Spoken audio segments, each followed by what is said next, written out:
Hello friends, this video on comparing quantities part 1 is brought to you by examfear.com. No more fear from exam.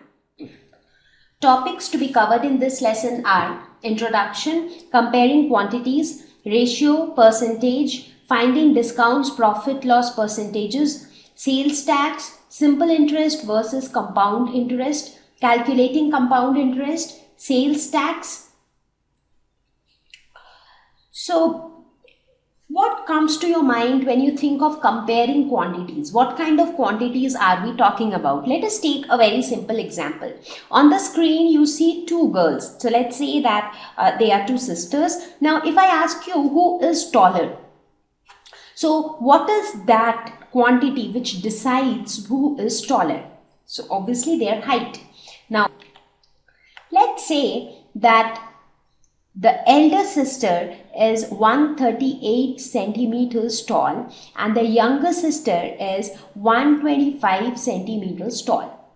Now, when you compare these two quantities, that is when you compare these two numbers which are basically height of these two girls, what do you see? You find that 138 is greater than 125, which clearly tells us that the elder sister is taller than the younger sister. So here we have done a comparison of the heights of these two girls. Now let's take one more example. So let's say that there are two kids A and B.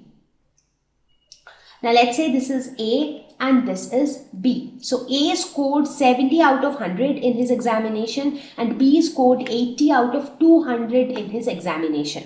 Now looking at the scores, you might think that B scored more because B scored 80 and A scored 70.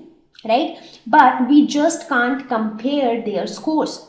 We also need to take into consideration the total marks, because if you look at A, he scored 70, which is less than 80, but he scored it out of 100, whereas B scored 80 out of 200. So therefore, we just can't compare the numerators and arrive at a result because the denominators in this case are different.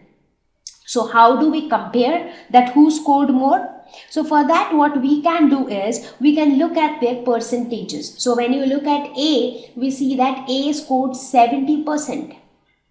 70% means if we assume that the total marks is 70, so A scored 70 out of 100. Well, in this case, the total marks is anyways 100.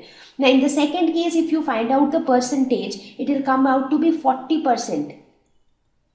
That means had the score been 100, in that case, this B would have scored some 40.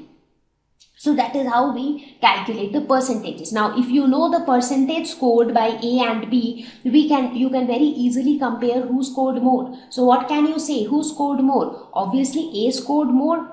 So in this lesson, we are going to learn more about percentages. Now, percentage has a lot of application. For example, when it comes to your bank loans, when it comes to your fixed deposits in bank, so everywhere you see the interest rate is in percentage. So percentage has many different applications in our day-to-day life. For example, when there is a 50% discount going on in the nearest mall, what do? You hurry up and go for shopping, isn't it? So percentage is used in a lot of places. So in this lesson, we will look at percentages from the perspective of interests, discounts, sales tax, VAT, and all of that. Now let us look at one more example which talks about comparison. So here we see two different shopkeepers, shopkeeper 1 and shopkeeper 2. Now if I ask you who is making more profit, how would you know who is making more profit? Now let us say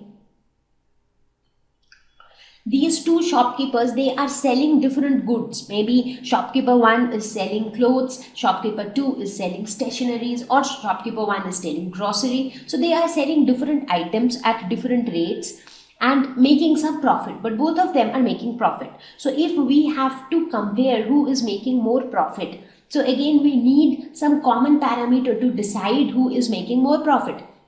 So one way of deciding is percentage. So if you say that, okay, shopkeeper 1 is making 12% profit and shopkeeper 2 is making 11% profit. So it becomes very simple. That means that if the total is 100, then out of 100, shopkeeper 1 is making 12 profit, and out of 100, shopkeeper 2 is making 11 profit. So obviously shopkeeper 1 is making more profit. So when we talk about percentage, we talk about a common ground or a common platform which makes it easier for us to compare two different quantities. Now, instead of using percentage, if we would have told that, okay, shopkeeper 1 is making a profit of some rupees, again, we would not know that that rupees are out of how much rupees, like that rupees compared to how much money which he had invested. So that comparison would have not been there. So therefore, percentage helps in those kind of comparisons between two different quantities. Thank you. Please visit examfear.com for free quality education. You can learn with a simple 4-step learning process wherein you can watch video lessons, you can ask your questions, you can refer notes, and you can take a free online test. We have content for class 6 to 12 on physics, chemistry, mathematics, and biology along with practical videos. So please subscribe to our channel for daily updates. Thank you.